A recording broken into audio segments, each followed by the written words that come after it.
हामीले यति बेला लामाडाँडा पार्कमा छौँ र यो गोल घरको निर्माण गर्दैछ हाम्रो मित्रहरूले र यो आउने दसैँसम्ममा हामीले श्रमकै आधारमा 20 लाख बराबरको हामी काम गरिसक्छौँ भन्ने हामीले लक्ष्य राखेका छौँ। यसरी साथीहरू आफ्नो तरिकाले जुटिरहेको तपाईँहरूले देखिराख्नु भएको छ।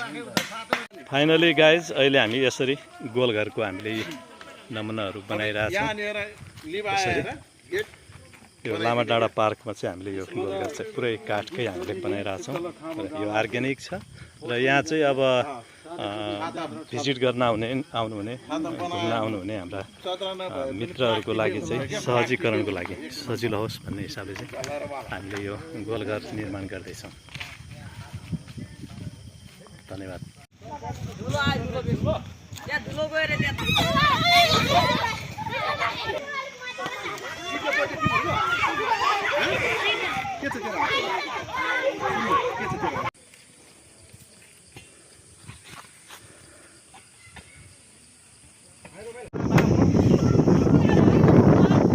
आजको सम्मान लामाटाङको तर्फबाट महिला दिदीबहिनीहरू सक्रिय रूपमा लागिराख्नु।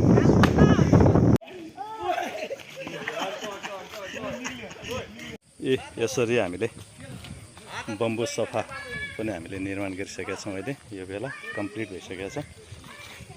मजाले तपाईँहरू आउनुहोस्, घुम्नुहोस्, डुल्नुहोस् र यहाँ मजाले रेस्ट गर्नुहोला। यसरी हाम्रो साथीहरू सबैजना छाप्रो बनाउने तयारीमा छ।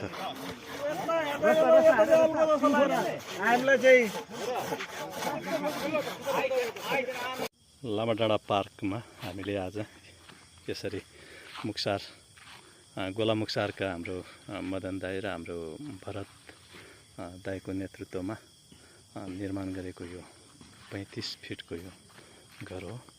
यो चाहिँ हामीले बसघराको लागि हो र यसो अब पानी पर्ने बेलामा अनि त्यसपछि हावाहुरी चल्ने बेलामा चाहिँ अप्ठ्यारो भएकोले हामीले लामाडाँडा पार्कमा यो घर निर्माण गर्न खोजेको र यो च्याद्राहरू सबै ठिक अवस्थामा छ र घर यो पनि भइसकेको छ। अब आउने आइतबारसम्म हामी यो घर कम्प्लिट गर्छौँ र उहाँ सहयोग गर्नुहुने हाम्रो गोलामुक्सारका सम्पूर्ण जति दाईहरू आउनुभएको थियो आज सबैजनालाई धेरै धेरै धन्यवाद।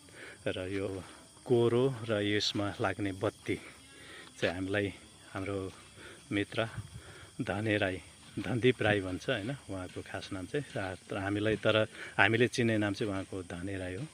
उहाँले हामीलाई सहयोग गर्नुभएको छ लगभग 25,000 बराबरको।